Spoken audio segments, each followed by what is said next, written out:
कराग्रे वसति लक्ष्मी करमध्ये सरस्वती करमूले सदा गौरी प्रभारे करदर्शन रवये नमः भानवे नमः रवये नमः भानवे नमः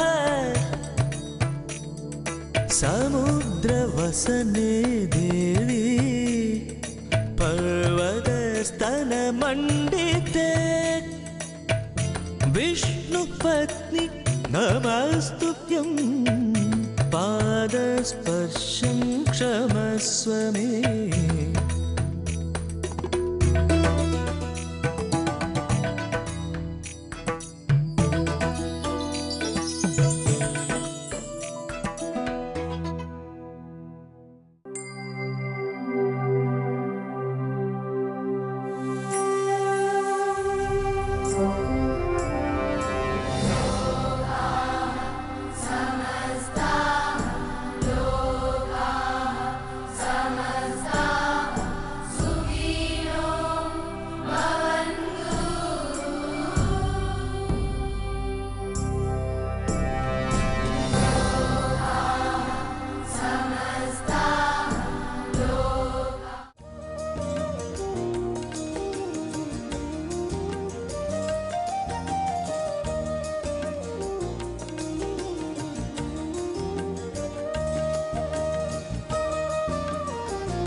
പോർലാതിരിമാരും സാമൂതിരിമാരും ഭരിച്ചിരുന്ന കോഴിക്കോടിൻ്റെ ചരിത്രമറിയുവാൻ, ആ ചരിത്രം ഉറങ്ങിക്കിടക്കുന്ന ക്ഷേത്ര കാഴ്ചകൾ അറിയുവാൻ വേണ്ടി ഇന്ന് നാം കോഴിക്കോട് നഗരിയിൽ തന്നെ നിൽക്കുകയാണ്.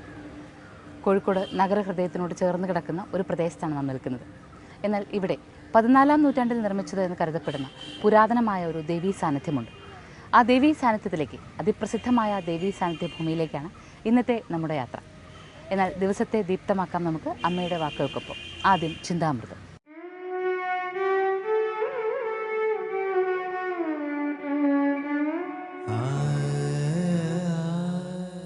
അറിവമ്മ അലിവമ്മ അമൃതമ്മ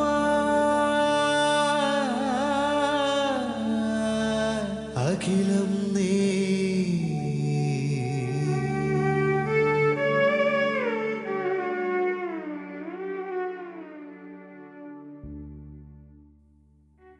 ഈശ്വരനോട് പൂർണ്ണ ശരണാഗതി വെച്ച് പ്രാർത്ഥിക്കണം.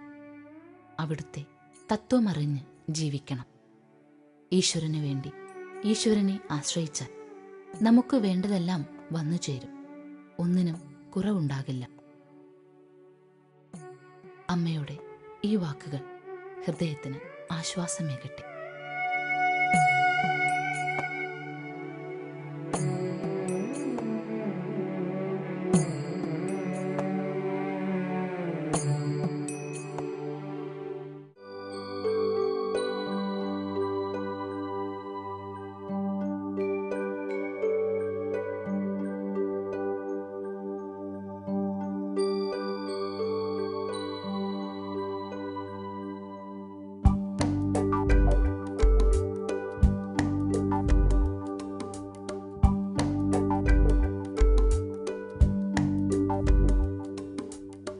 പേരാലുകൾക്കും അരയാലുകൾക്കും താഴെ വിശ്രമിച്ച ദേവി.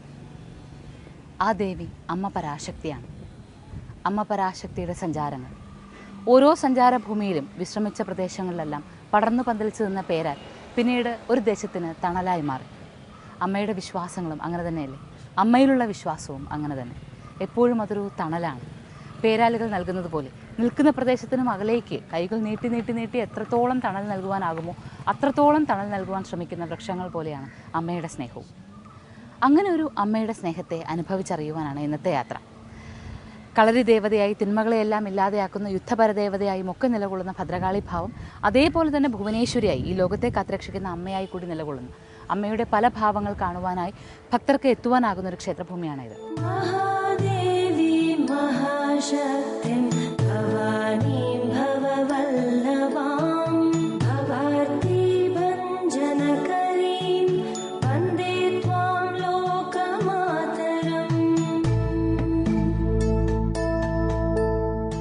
കോഴിക്കോട് നഗരത്തിലെ അതിപ്രസിദ്ധമായ ദേവീക്ഷേത്രങ്ങളിൽ ഒന്നാണ് അഴകൊടി ദേവീക്ഷേത്രം.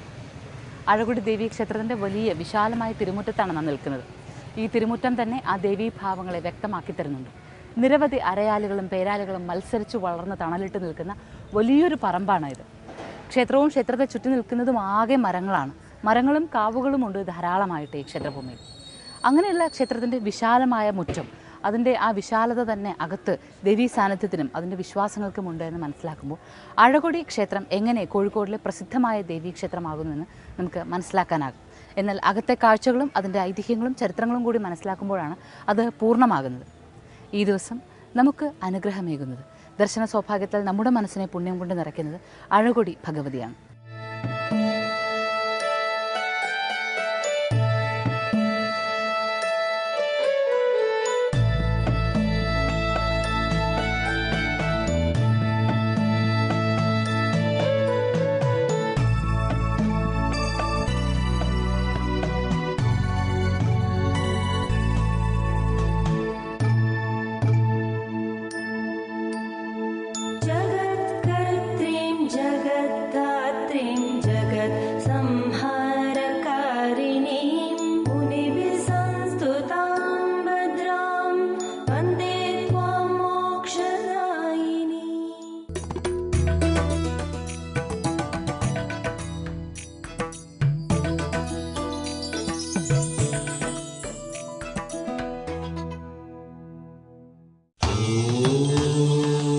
നാമജപത്തിന്റെ ഐശ്വര്യവുമായി ഭഗവതി ഹേഷിതി കണ്ഠ കുടുംബിനി ഭൂരി കുടുംബിനി ഭൂരി കൃതേ. ഉപനിഷത്തിന്റെ പൊരുൾ തേടി സംവത്സരങ്ങൾ കഴിഞ്ഞാൽ പോലും അജ്ഞാനികൾക്ക് ഈശ്വരൻ എവിടെയാണെന്നറിയില്ല. ഭാഗവത കഥാസാരവുമായി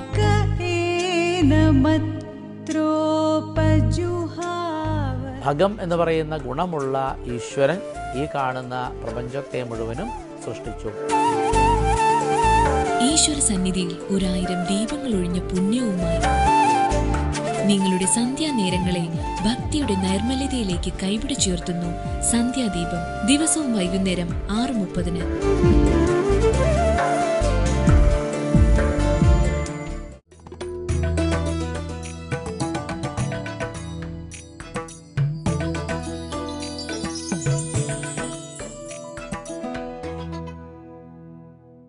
അഴകൊടി ദേവീക്ഷേത്രത്തിലേക്ക് പ്രവേശിക്കുന്നതിന് മുൻപ് തന്നെ ഈ ദേവീക്ഷേത്രം ഇവിടെ ഉണ്ടാകുവാനുള്ള കാര്യം അത് നാം മനസ്സിലാക്കേണ്ടതുണ്ട്. പോർലാതിരിമാരാണ് ഒരു കാലത്ത് കോഴിക്കോട് ഭരിച്ചിരുന്നത്. കോഴിക്കോടിൽ പോർലാതിരിമാരുടെ ഭരണവും ഉണ്ടായിരുന്നു, അതുപോലെ തന്നെ സാമൂതിരിയുടെ ഭരണവും ഉണ്ടായിരുന്നു. ഒരു കാലഘട്ടത്തിൽ കേരളത്തിലെ അതിപ്രസിദ്ധമായ തളി ശിവക്ഷേത്രം പോർലാതിരിമാർക്ക് കീഴിലാണ് ഉണ്ടായിരുന്നത്. തളിക്ഷേത്രം എന്ന് പറയുന്നത് ഇന്നും ആ ഒരു ചരിത്രത്തിൻ്റെ മുഴുവൻ സൂചനകളും അതുപോലെ തന്നെ ആ പുരാതനമായ ഭാവത്തെ മുഴുവനും അങ്ങനെ തന്നെ സൂക്ഷിക്കുന്ന ക്ഷേത്രഭൂമിയും തിരുമുറ്റവും ഒക്കെയാണ്.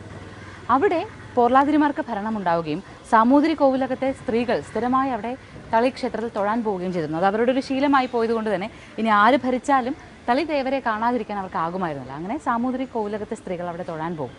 ഇങ്ങനെ പോകുന്ന ഒരു ദിവസം പോർലാതിരിമാരുടെ ഭടന്മാരിൽ ചിലർ, സ്ത്രീകളാണല്ലോ പോകുന്നത്, സ്വാഭാവികമായും സ്ത്രീകളെ എന്തൊക്കെയോ ചിലത് പറയുകയും, അതായത് അവർക്കത്ര അപ്രിയമായി തോന്നുന്ന തരത്തിൽ തന്നെ എന്തൊക്കെയോ പറയുകയും ഇവർ നേരെ സാമൂതിരിയോട് പരാതി പറയുകയും ചെയ്തു. സാമൂതിരി ഈ ഒരു വിഷയത്തെ കൈകാര്യം ചെയ്യാനായിട്ട് മങ്ങാട്ടച്ഛനെയാണ് ഏൽപ്പിച്ചത്.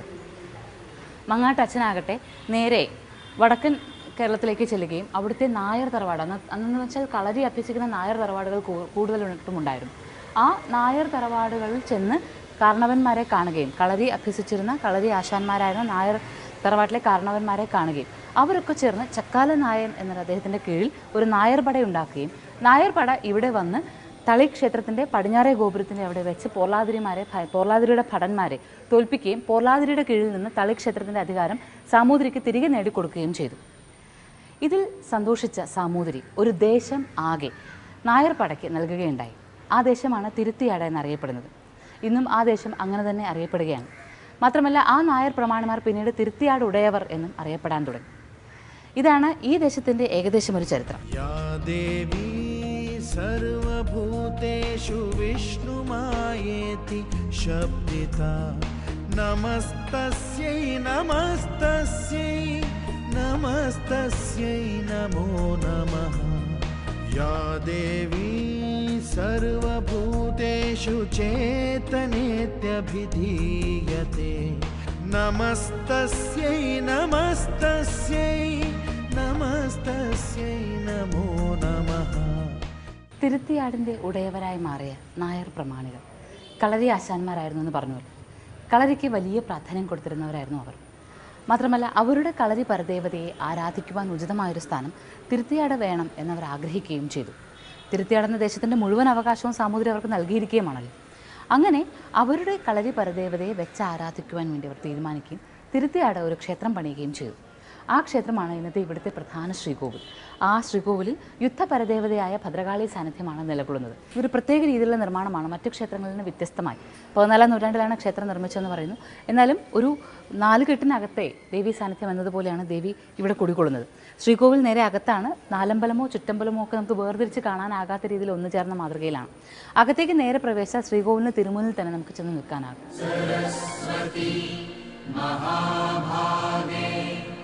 ഈ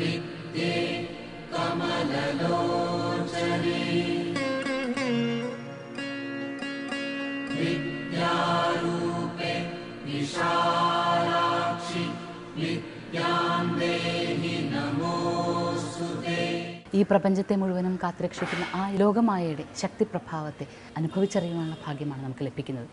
അതിപുരാതനമായ ഈ ക്ഷേത്രം എന്തുകൊണ്ട് പ്രസിദ്ധമായി തീരുന്നുവെന്ന് നമുക്ക് ശരിക്കും ശ്രീകോവിലിനകത്തേക്ക്, നാലമ്പലത്തിനകത്തേക്ക് പ്രവേശിച്ച് നിൽക്കുമ്പോൾ മനസ്സിലാകും. ഭദ്രാഭാവത്തെയും ഭുവനേശ്വരി ഭാവത്തെയും അതുപോലെ സപ്തമാതൃക്കൾ സാന്നിധ്യത്തെയും ഒക്കെ അവിടെ കാണുമ്പോൾ ശിവസാന്നിധ്യവും വിഷ്ണു സാന്നിധ്യവും കൂടി അവിടെ ചേരുന്നു. അതായത് പ്രപഞ്ചത്തെ കാത്തുരക്ഷിക്കുന്ന എല്ലാ മൂർത്തികളും അവിടെയുണ്ട് എന്നതാണ് സാരമാകുന്നത്. ഇവിടെ ഈ ക്ഷേത്രത്തിൻ്റെ കാഴ്ചകളെക്കുറിച്ച് പറയുമ്പോൾ പ്രധാനമായും കൊടിമരം, വലിയൊരു കൊടിമരം നമുക്ക് കാണാനാകുന്നുണ്ട്. അതിന് ഇരുവശത്തുമായിട്ട് വിളക്കുകളുമുണ്ട്. ഇതൊക്കെ പിന്നീട് കാലത്ത് നിർമ്മിച്ചതാണ്. എന്നാൽ 14-ാം നൂറ്റാണ്ടിൻ്റെ ആ നിർമ്മിതിയുമായി ബന്ധപ്പെട്ട് നിൽക്കുന്നത് അകത്തെ ശ്രീകോവിൽ തന്നെയാണ്. അതൊരു വ്യത്യസ്തമായ ഭാവത്തിൽ കാണുന്നത് നാം ഈ പറഞ്ഞതുപോലെ നായർ പ്രമാണിമാർ ഇവിടെ വന്ന് അവരുടെ കളരി പരദേവതാ സാന്നിധ്യത്തെ ഇവിടെ പ്രതിഷ്ഠിക്കുവാൻ ആഗ്രഹിച്ചപ്പോഴാണ് അങ്ങനെ ഒരു ശ്രീകോവിൽ നിർമ്മിച്ചത്. എന്നാൽ ഇതല്ലാതെ മറ്റൊരു ഐതിഹ്യം കൂടി പറയുന്നുണ്ട്. ആ ഐതിഹ്യപ്രകാരമാണ് എങ്കിൽ പോർലാതിരിയുമായി ബന്ധപ്പെട്ട് നിൽക്കുന്ന യുദ്ധത്തിന് പ്രാധാന്യമില്ല, മറ്റൊരു തരത്തിലാണ് ഐതിഹ്യം പറയുന്നത്. ആ ഐതിഹ്യത്തെക്കുറിച്ച് വിശദമായി പറയുന്നതിന് മുൻപ് നമുക്ക് ഈ ക്ഷേത്രത്തിലെ ചില പ്രത്യേകമായ പ്രതിഷ്ഠാവിശേഷങ്ങളെക്കുറിച്ച് കൂടി അറിയേണ്ടതുണ്ട്. കിഴക്കോട്ട് ദർശനമായിട്ടാണ് ദേവി എങ്കിൽ പടിഞ്ഞാറോട്ട് ദർശനമായിട്ട് നിരവധി ഉപദേവതാ സങ്കല്പങ്ങൾ ഇവിടെയുണ്ട്. അതിൽ പ്രധാനമായി നമുക്ക് കാണാനാകുന്നത് ഉണ്ണി ത്രിപുരാന്തക ഭാവത്തെയാണ്. ത്രിപുരാന്തക ഭാവം എന്ന് പറഞ്ഞാൽ നമുക്കറിയാം, ത്രിപുരന്മാരെ നിഗ്രഹിച്ച ത്രിപുരന്മാരുടെ അന്തകനായ മഹാദേവ ഭാവമാണ്. മഹാദേവൻ്റെ തൃക്കണ്ണിൽ നിന്ന് പുറത്തേക്ക് വന്ന് ത്രിപുരന്മാരെ നിഗ്രഹിച്ചു എന്നുള്ള വിശ്വാസമുണ്ടല്ലോ.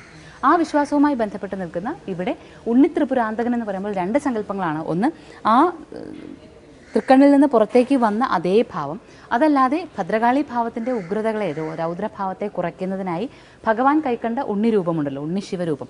അങ്ങനെ ആ രൂപത്തിൽ, ബാലൻ്റെ രൂപത്തിൽ ഭഗവാനെ കാണുമ്പോഴാണ് ദേവിയുടെ കോപം ഒന്ന് ശമിക്കുന്നതെന്നൊരു വിശ്വാസമുണ്ടല്ലോ. അതുമാകാം. ഏതായാലും ഉണ്ണി ത്രിപുരാന്തകൻ എന്ന സങ്കല്പത്തിൽ നമുക്കിവിടെ കാണാനാകുന്നത് കരിങ്കല്ലിൽ തീർത്ത ഒരു പീഠത്തിന് മുകളിലായി വെച്ചിരിക്കുന്ന ചുരികയാണ് ഇവിടെ ഉണ്ണി ത്രിപുരാന്തകനായി സങ്കല്പിച്ച് ആരാധിക്കുന്നത്. തെച്ചിപ്പൂ മാല അർപ്പിച്ച് പ്രാർത്ഥിച്ചിട്ടുണ്ട്, വിളക്കം കൊളുത്തി വെച്ചിട്ടുണ്ടെന്ന് കാണാം.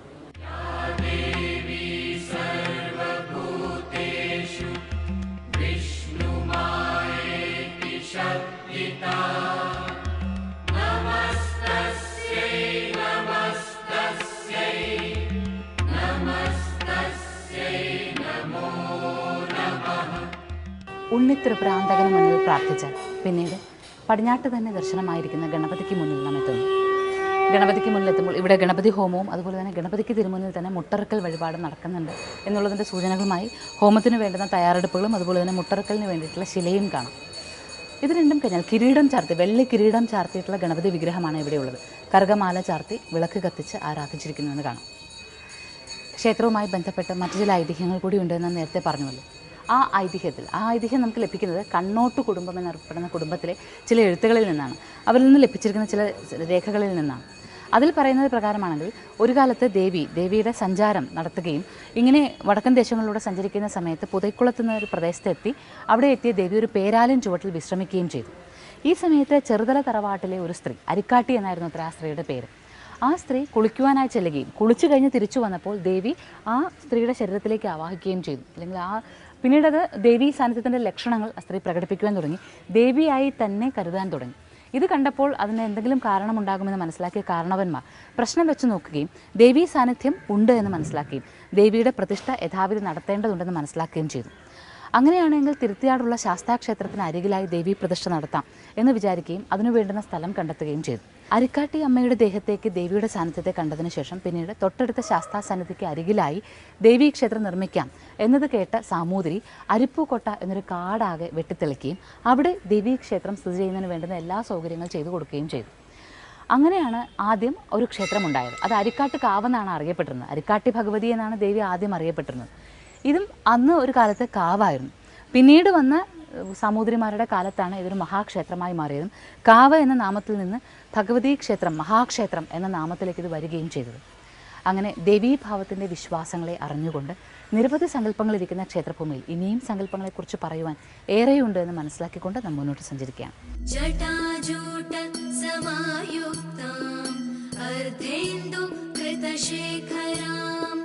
ലോചനത്രയ സംയുക്താം പൂർണേന്ദു സദൃശാനനാം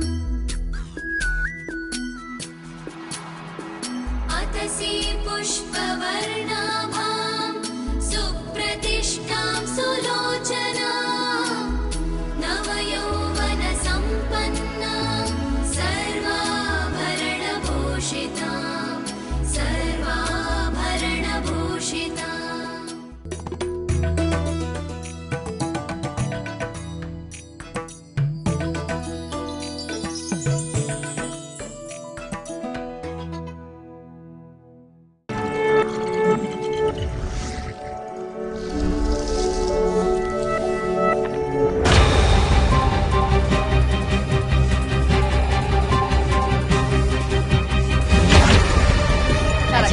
സർക്കസ് ഉണ്ട്, സ്കിറ്റ് ഉണ്ട്.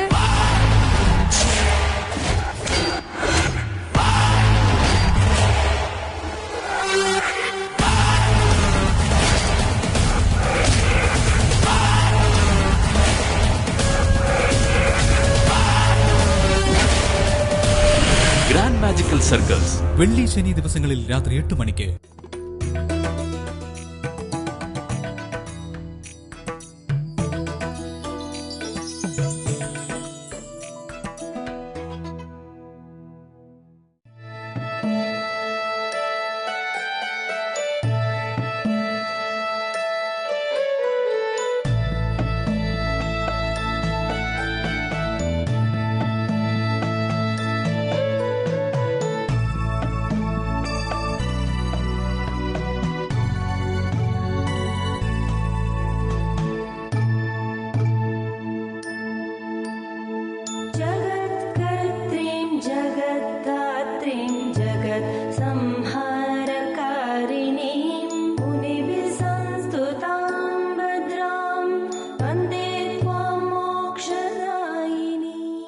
തിരുത്തിയാട് എന്ന ദേശവും അവിടെ നിലകൊള്ളുന്ന ദേവീക്ഷേത്രവും ഉണ്ടായി വന്നതിൻ്റെ ചരിത്രവുമായി ബന്ധപ്പെട്ട് വടക്കൻ കേരളത്തിൽ നിന്ന് കൊണ്ടുവന്ന നായർ തറവാടുകളെക്കുറിച്ച് നാം പറഞ്ഞുവല്ലോ.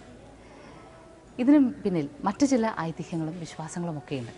പഴയ ചില പുസ്തകങ്ങളിൽ നാം പറഞ്ഞ പോർലാതിരിയുമായി ബന്ധപ്പെട്ട ഒരു യുദ്ധത്തെക്കുറിച്ച് പറഞ്ഞുവല്ലോ. അത് വളരെ വ്യത്യസ്തമായ രീതിയിൽ മറ്റൊരു രീതിയിൽ പറഞ്ഞിട്ടുണ്ട്. ഇങ്ങനെയാണ്, കോലത്തിരിയും സാമൂതിരിയുമായി പണ്ട് വളരെ സൗഹൃദത്തിലായിരുന്നു. ആ സൗഹൃദത്തിലായിരുന്ന കാലത്ത് അവർ പരസ്പരം ചൂത് കളിക്കുമായിരുന്നു അത്രേ.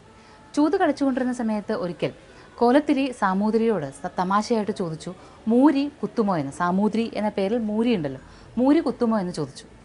സാമൂതിരിയുടെ അരജനായ മങ്ങാട്ടച്ഛനാണ് അതിന് മറുപടി പറഞ്ഞത്.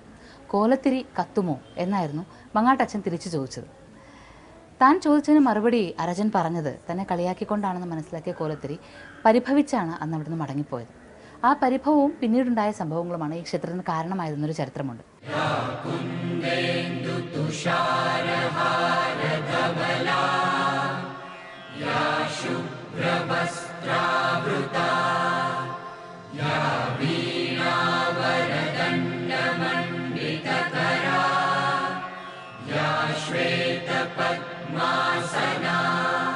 ക്ഷേത്രവുമായി ബന്ധപ്പെട്ട മറ്റൊരു ചരിത്രമാണ് നാം പറഞ്ഞുകൊണ്ടിരുന്നത്. കോലത്തിരിയും സാമൂതിരിയുമായി ഉണ്ടായി വന്ന ഒരു ചെറിയ വാക്കുതർക്കത്തിൻ്റെ, അല്ലെങ്കിൽ വാക്കുതർക്കം എന്ന് പറയാനായാലും ചെറിയൊരു പിണക്കം. ഏതായാലും കോലത്തിരിക്ക് സാമൂതിരി കുത്തുമോ എന്ന് ചോദിച്ചപ്പോൾ കോലത്തിരി കത്തുമോ എന്ന് തിരിച്ചു ചോദിച്ചല്ലോ മങ്ങാട്ടച്ചൻ. ഇതിനൊരു പകരം വീട്ടൽ വേണമെന്ന് തോന്നലുണ്ടാവുകയും അദ്ദേഹം തൻ്റെ നാട്ടിലേക്ക് ചെന്നിട്ട് ഒരു പെട്ടി നിറയെ വെടിമരുന്ന് കൊടുത്തുവിടുകയും ചെയ്തു. വെടിമരുന്ന് കൊടുത്തുവിട്ടത് ഇവിടെ എത്തി സാമൂതിരി അത് പെട്ടി തുറക്കുമ്പോഴേക്കും അത് പൊട്ടിത്തെറിക്കട്ടെ എന്ന്. അപ്പോൾ കോലത്തിരി കത്തും എന്ന് അദ്ദേഹത്തിന് ബോധ്യമാവുമല്ലോ, അതിനുവേണ്ടിയാണ് കൊടുത്തുവിട്ടത്. പക്ഷേ ബുദ്ധിമാനായ സാമൂതിരിയാകട്ടെ ഈ പെട്ടിയെ 3 ദിവസം വെള്ളത്തിൽ മുക്കി പിടിച്ചതിന് ശേഷം പിന്നീട് തുറന്നു. അപ്പോൾ സ്വാഭാവികമായും വെടി മരുന്നിൻ്റെ ആ ഒരു ശക്തി പോവുകയും അത് കത്താതിരിക്കുകയും ചെയ്തു. അങ്ങനെ കോലത്തിരി നടത്തിയ ആ പരീക്ഷണത്തിൽ സാമൂതിരി വിജയിക്കുക തന്നെ ചെയ്തു. ഏതായാലും കോലത്തിരി കത്തില്ല എന്ന് സാമൂതിരി ഉറപ്പിച്ചു കൊടുത്തപ്പോൾ സാമൂതിരി തിരിച്ചെന്ത് ചെയ്തെന്നറിയോ, ഒരു പെട്ടി നിറയെ കടന്നൽക്കൂട്ടത്തെ ഒരു പെട്ടിയിലാക്കി കൊടുത്തുവിട്ടു. താൻ ചെയ്ത പോലെ എന്തുവാണ് സാമൂതിരി ചെയ്യുന്നതെന്ന് വിചാരിച്ച കോലത്തിരി ആകട്ടെ ഇതുപോലെ തന്നെ പെട്ടി നേരെ കൊണ്ടുവന്ന് വെള്ളത്തിൽ മുക്കി പിടിച്ചു. വെള്ളത്തിൽ മുക്കി പിടിച്ചപ്പോൾ കടന്നൽക്കൂട്ടം ആകെ ഇളകുകയും ആകെ വന്ന് കൊത്തുകയും ചെയ്തു. അപ്പോൾ മൂരി കുത്തുമോ എന്ന് ചോദിച്ചാൽ സത്യമായി കുത്തൽ കോലത്തിരിക്ക് കിട്ടുകയും ചെയ്തു. പക്ഷേ ഇത് ഒരു ചെറിയ തമാശയായിട്ടോ അല്ലെങ്കിൽ അങ്ങോട്ടും ഇങ്ങോട്ടുമുള്ള ഒരു മത്സരമായോ അവസാനിച്ചില്ല. കോലത്തിരിക്ക് സാമൂതിരിയോടുള്ള വൈരാഗ്യം വർദ്ധിക്കുകയും അതൊരു വലിയ യുദ്ധത്തിൽ വന്ന് കലാശിക്കുകയും ചെയ്തു.